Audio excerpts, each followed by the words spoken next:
Hi, I'm Shorty and welcome back to my YouTube channel, Shorty Skate Series. Today I'm going to go over how to do a forwards 360 on this mini ramp.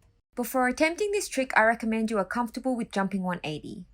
There are also two things I want to explain as they might help you understand my tutorial better. Going wide, traveling 360. Learning to 360 with a wide path can help you build confidence as you only need to jump 270 degrees. I call it a traveling 360. Jumping, push or release. If my axis is more vertical, for example low on the ramp or flat ground, then I need to load my legs and push off the ground. But if I'm on a higher ramp or on vert, jumping actually refers to me releasing my skates from the ramp and lifting my knees towards my chest. So it looks like I'm jumping without actually jumping. If you try to push yourself off the ramp at this height, you'll just end up pushing yourself away from the ramp. Step 1. A wide path. Practice skating the wide path by pumping into the transition and then also jumping 180. This is a good time to decide if you prefer turning towards your leading foot or away from your leading foot. I can 360 both ways, which I'll demonstrate in this video, but for 540s I have to turn away from my leading foot to make the full rotation. Step 2. 270 on a ramp. If you can jump 180 on flat ground, you can use the ramp to jump 270 as it's all about the path. You can start low and slow and then build it up. If I'm turning away from my leading leg, I can set the rotation with my arms and rotate my upper body before I rotate my hips.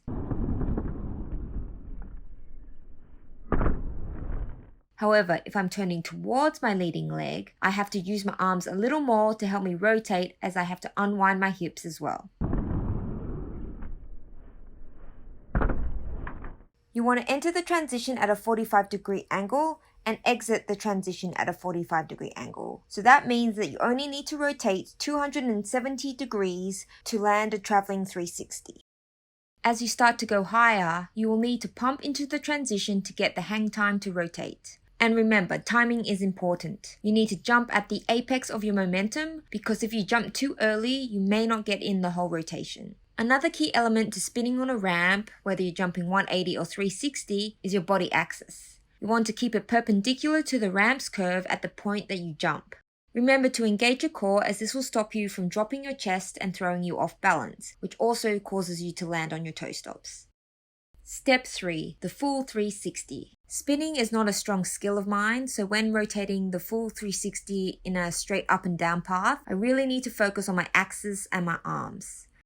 Pump into the transition and use your arms to set the rotation. Push or release your skates from the ramp as you reach the apex of your momentum. You want your skates to leave the ramp simultaneously. If not, it can mean you're using one leg more than the other and can mess up your balance. As you jump, remember to engage your core as you lift your knees to your chest and rotate your hips and shoulders. If you want to add more height, look to lift your knees towards your chest in a tuck position. A few common mistakes I tend to do when practicing 360s are 1. Forcing my spin by using my head to lead my rotation instead of setting my rotation with my arms. 2. If I don't tighten my core and remember my axis, I will land on one or both of my toe stops.